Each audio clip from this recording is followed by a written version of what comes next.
Hey guys, I'm Ben with Upcountry Electric. We got a trouble call today for a small potable water system. They had 3 pumps to maintain pressure. One broke probably at least a year ago and was noted and submitted to the operator and the customer, hey, you better fix that, and nothing happened. Then they were running on 2 pumps out of 3. Maybe you can see where this is going. Then just recently, one of the discharge valves, which is being used to kind of absorb water hammer and act as a check valve, became stuck open, I believe, and so the pumps were running constantly. So now, while we're waiting on a rebuild kit for that valve that's stuck open, we have a second pump isolated at its valves. So now they're down to 1 pump. And then lo and behold, this morning we got a fault call out on our SCADA for low pressure and a fault on the last remaining pump, pump 3. Hopefully it's just a nuisance trip from our motor protector there and not something serious. But right now they have no working pumps, so their whole point of them having any kind of redundancy has ceased. So we're gonna head there. I wanna see first off what the fault is with the pump 3 and just make sure I note that down exactly what the fault was and make sure everything's copacetic with that and makes sense. And then I wanna try and perform CPR on the control valve that's stuck open briefly without getting too deep to see if I can get it working again, get it to close. If I can't get it to close again, we will have to just wait until the parts come and have them continue to run on 1 pump. All right, that's the plan. See if we can figure it out. See you there. All right, here we are.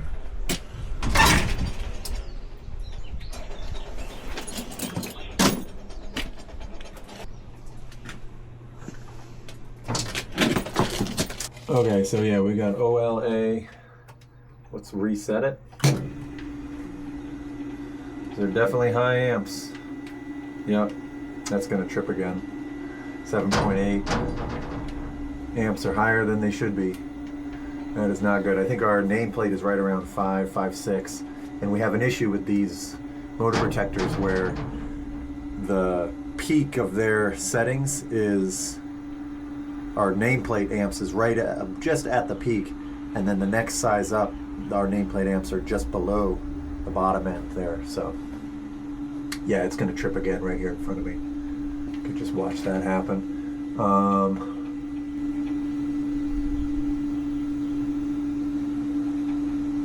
Yeah, let's see how long that takes. It should just trip here any second.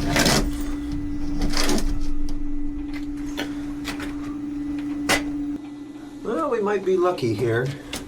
Amps are coming down now that the pressure has increased and the total flow has decreased. It might make it. We're definitely riding that line though, which is unfortunate. But yeah, you can see it kind of trending down as the flow goes down. And then yeah, now our amperage has fallen down to about 4.7, 4.75. That's our normal when we're up in our normal pressure bandwidth. So that's good. Doesn't seem like the pump is overloading from anything out of the ordinary, just when there's a really high flow. Not ideal, but we can make it work. Let's turn off that pump and play around with that valve on pump 2. Okay, so if we open this, we shouldn't hear any flow, and I don't. So now we'll run the pump, see if it opens, and then see if it closes when we turn it off.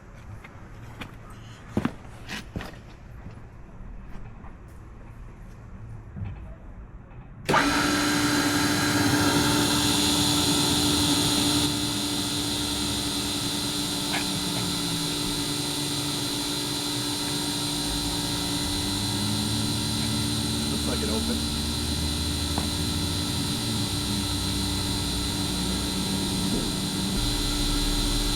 From everything I can see, it looks like it opened. I'm going to turn it off and see if it shuts.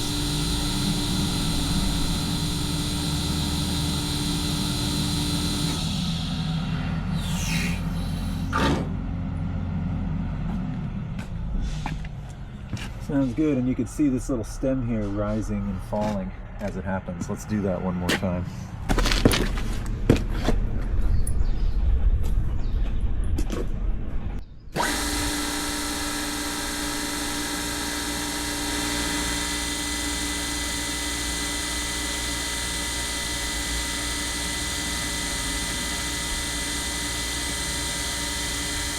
Yep.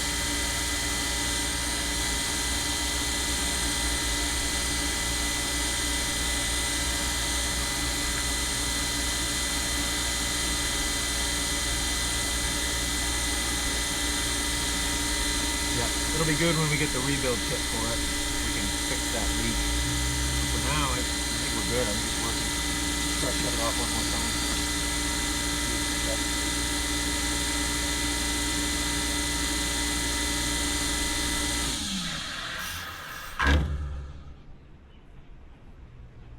Yep. All right. Let's put them both back in automatic. Okay, seems like we figured it out. I don't know why pump 3 overloaded, but its amps are good now, and it seems to be good. If it was a very high demand period, it could overload based on flow. Let's see if that was a fault shutdown or a pressure shutdown.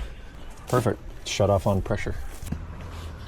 Perfect, so that was a automatic shut off with pressure being satisfied. So yeah, now they're back up to 2. We've got a repair kit for this on the way, and we'll just keep reminding them and pushing them to get this one solved. I think they just need a whole new pump and motor, if I remember correctly. I have to look on my sheets, but I believe the motor is completely seized. So yeah, not too bad. See you on the next one.